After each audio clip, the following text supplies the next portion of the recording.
Le mathématicien Leonardo Fibonacci, qui avait vécu au XIIe et XIIIe siècle, était connu pour avoir introduit en Europe la numérotation indo-arabe. Les chiffres arabes, qui utilisaient une série de nombres, 1, 2, 3, 4, 5, 6, 7, etc., etc., apportaient une réelle amélioration pour les opérations arithmétiques. Ils remplaceront progressivement la notation numérique romaine, qui, elle, utilisait une série de lettres X, V, L, C, très peu pratique pour des opérations arithmétiques. Leonardo Fibonacci était surtout connu pour avoir mis en évidence une suite mathématique qui porte désormais son nom. Dans la suite de Fibonacci, à l'exception des deux premiers nombres, chaque nombre de la suite de Fibonacci est égal à la somme des deux nombres qui le précèdent immédiatement. En fait, il s'agit d'une suite numérique dans laquelle tout nombre à partir du troisième est égal à la somme des deux précédents. Par exemple, je vais vous faire montrer, là pour obtenir le 3, on additionne 2 plus 1. Pour obtenir le chiffre 5, là, on additionne les deux précédents 3 plus 2. Pour obtenir le chiffre 8, là, on additionne les deux précédents 5 plus 3, ça fait 8. Pour obtenir le chiffre 13, on additionne les deux précédents 8 plus 5, ça fait 13. Pour obtenir le chiffre 21, là, on additionne les deux précédents, ça fait 21. Et ainsi de suite. Bah, maintenant que vous avez compris le système, vous pouvez faire cela jusqu'à l'infini, parce que ça va jusqu'à l'infini. Vous avez juste additionné les deux chiffres précédents pour obtenir le troisième. La suite de Fibonacci possède entre autres une autre propriété arithmétique de calcul assez particulière. Le nombre d'or, qui est une note de mesure possédant une valeur numérique qui est de 1,618. Ce chiffre, on l'obtient par la formule suivante, 1 plus racine carrée de 5 divisé par 2, ça fait 1,618. Lorsque vous prenez un nombre de cette suite de Fibonacci, et que vous le divisez par le nombre précédent, vous obtiendrez une valeur numérique qui gravite autour de celle du nombre d'or qui est 1,618. Exemple, vous prenez 13 divisé par 8, vous obtenez 1,625. Vous prenez 21 divisé par 13, vous obtenez 1,615.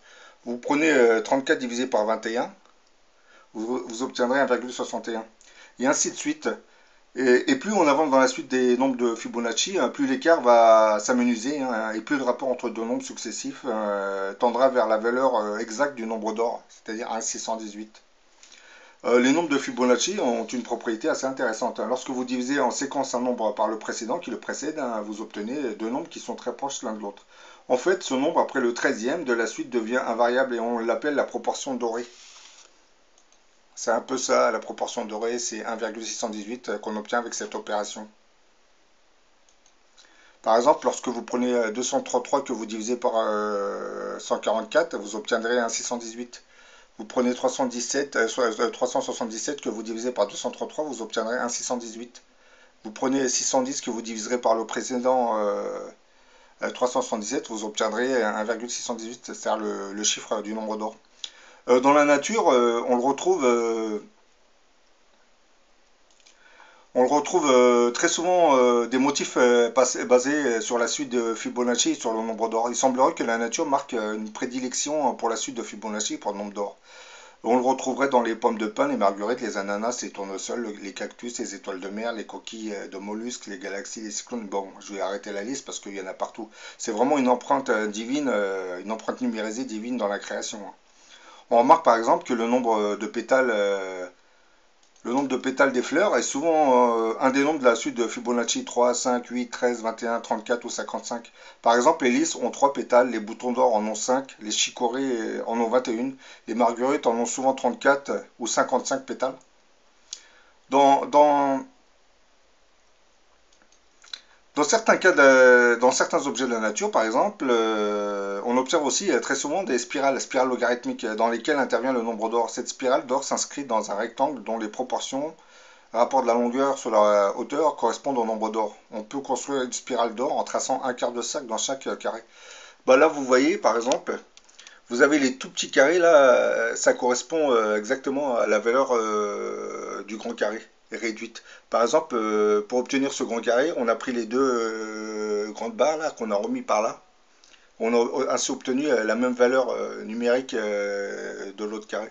C'est-à-dire, en langage plus clair, les carrés correspondent, mais ils sont miniaturisés. Chaque petit carré correspond à la valeur du carré qui est encore plus grande. Et là, comme vous voyez, lorsque vous mettez un demi-cercle sur celui-là, vous en remettez un autre demi-cercle sur celui-là, vous tournez ainsi de suite. Vous obtenez les coquilles des mollusques ou des escargots, parce que le nombre d'or est intégré dans ce genre de coquilles. Bon, maintenant, je vais vous diffuser une vidéo qui va vous permettre de mieux comprendre ce que c'est que le nombre d'or, hein. 1,61803398, etc., etc. Le nombre d'or, c'est l'un des nombres les plus fameux en mathématiques et on en parle maintenant dans Micmath.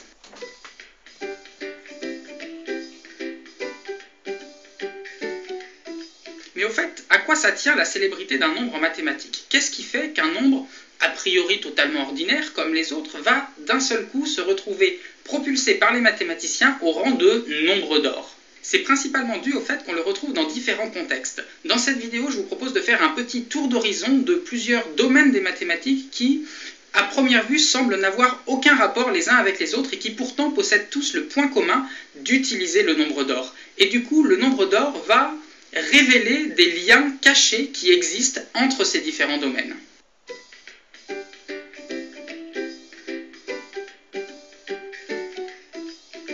Le nombre d'or, c'est un nombre qui possède l'étonnante propriété suivante: si on le multiplie par lui-même, cela revient à lui ajouter 1. Autrement dit, si on fait 1,618 et des poussières, le nombre d'or donc multiplié par 1,618 et des poussières, on trouve 2,618 et des poussières. Et ce résultat, il est parfaitement exact. Le nombre d'or, c'est un nombre qui possède une infinité de décimales après la virgule.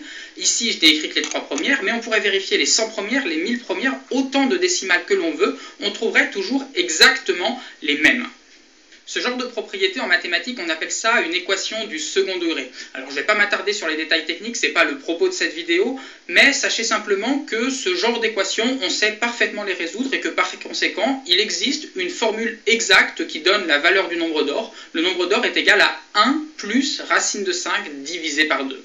Et puis pour en finir avec les notations, il faut aussi savoir que le nombre d'or, on le désigne habituellement avec la lettre grecque phi. On a donc phi qui est égal à 1 plus racine de 5 divisé par 2, qui est environ égal à 1,618. Géométriquement, la propriété du nombre d'or, elle peut s'interpréter de la façon suivante. Prenez un segment de longueur 1 et multipliez-le par phi. Vous obtenez donc un deuxième segment dont la longueur vaut approximativement 1,618. Puis, prenez ce deuxième segment et multipliez-le à son tour par phi. Vous obtenez donc un troisième segment dont la longueur vaut phi fois phi, c'est-à-dire à peu près 2,618. La propriété du nombre d'or, elle s'exprime donc alors en disant que la somme des longueurs des deux premiers segments, 1 plus phi, est égale à la longueur du troisième segment, phi fois phi. Remarquez d'ailleurs qu'il n'est pas obligatoire de partir d'un segment de longueur 1 pour que cette propriété soit vraie. Tout ça, c'est juste une histoire de proportion. Donc vous pouvez partir d'un segment de n'importe quelle longueur au départ. Si vous le multipliez par phi une première fois, puis une deuxième fois, eh bien, la somme des deux premiers segments sera toujours égale au troisième.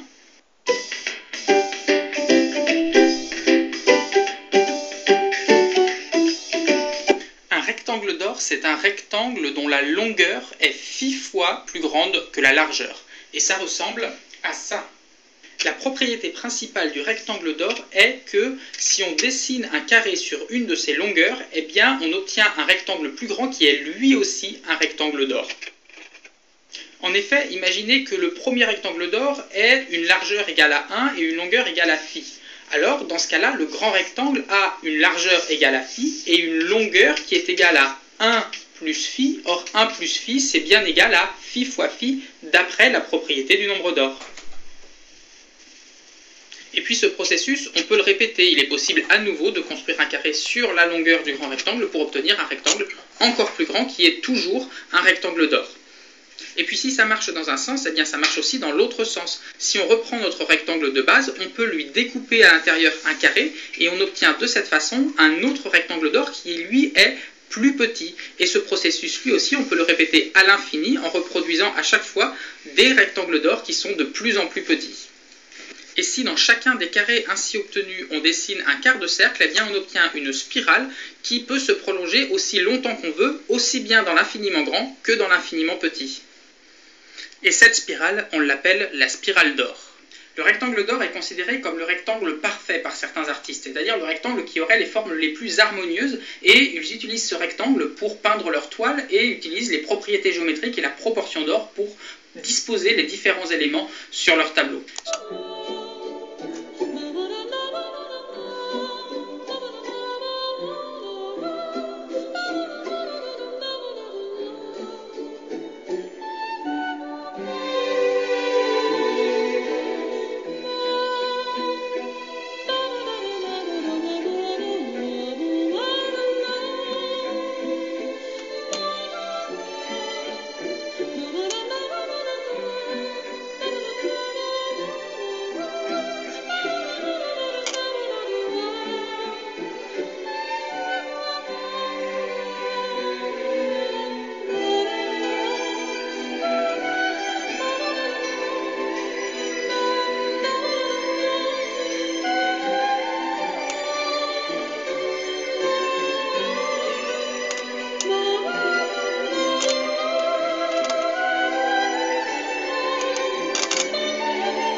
Dream for a day when there'll be no more misery.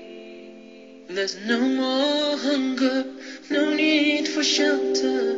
Isn't there enough to share? Or is it that we just don't care? We're here for a Mesurez par exemple la distance qui sépare le sol de votre nombril et votre nombril de votre tête. Si vous êtes bien proportionné, le rapport doit se situer entre 1 et 1,618 et il s'applique à toutes les parties du corps. Les gens, les artistes ont remarqué que sur un beau visage, par exemple, la largeur de la bouche correspondait exactement à 1,618 fois la largeur du nez. Si le visage n'était pas beau, ce rapport ne s'appliquait pas. Les dentistes, à leur tour, ont constaté que la dent